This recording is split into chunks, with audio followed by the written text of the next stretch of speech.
По неколкуте обиди да добијат одговор на прашањето дали ќе поднесе оставка од функцијата, генералниот секретар на владата Драги Рашковски изјави дека тоа нема намера да го направи, посочувајќи дека аудиозаписот кој според опозицијската ВМРО ДПМН докажува местење на тендер за набавка на радарски систем е навештачење и дека треба да се почека на разврската од надлежните институции. На новинарите им подели папки со документацијата која според него содржи докази дека не направил никакви злоупотреби во постапката, истакнувајќи дека оваа тендерска процедура не е правена според законот за јавни набавки, туку според англиските закони.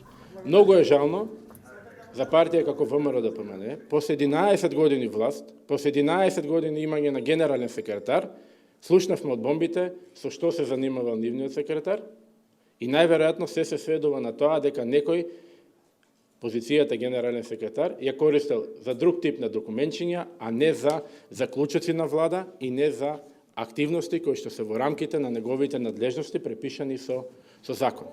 Во 2013 година Собранието на Република Северна Македонија носи закон со кој што го одобрува заемот за проект за модернизирање на ЕМНАВ, надградба на македонски систем за воздухопловна навигација.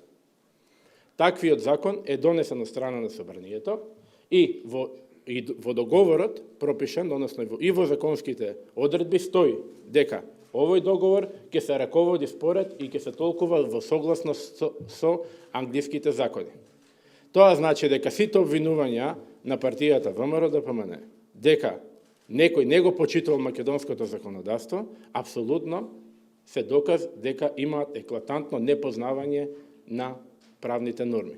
Рашковски објаснуваше дека одлуката за избор на италијанската компанија Леонардо како победник во тендерот ја потпишал Живко Поповски, татко на актуелниот пратеник и поранешен министер за надворешни работи од ВМРО ДПМН Никола Поповски. Потврди дека гласот на аудиоснимката која беше објавена како бомба е негов и додаде дека е несериозно да се објават само 15 минути од разговорот кој траел околу 1 час.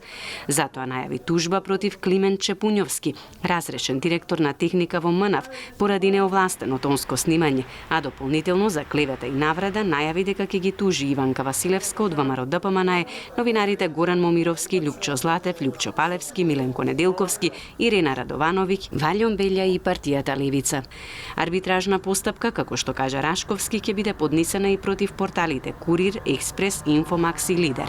На денешната пресконференција тој им се извини на лицата и државите кои се нашле навредени во објавената бомба за тендерот, но упорно ги игнорираше прашањата на новинарите кои се однесуваа на тој дел од разговорот. Може да се извинувате до небо, до месечини, до Сатурни и слично. Фактот дека сте расист останува. Вие ќе се извините. Меѓутоа, вашето чувство и вашето размислување за тоа какви се италијанците и какви италијанската држава и какви се ромите ќе остане. Јавно ќе се извините.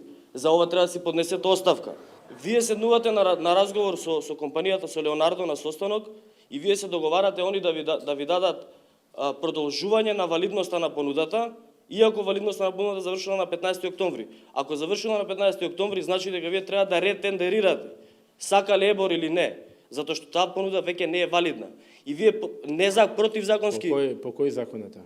Како по кој закон? Противзаконски пострадувате. 353 353 кривичен закон. Ве прашам по кој закон е тоа дека треба да ретендерирате? По кој закон? По закон за влада, еве на крајот на криштата, затоа што влада ве задолжува да ретендерирате.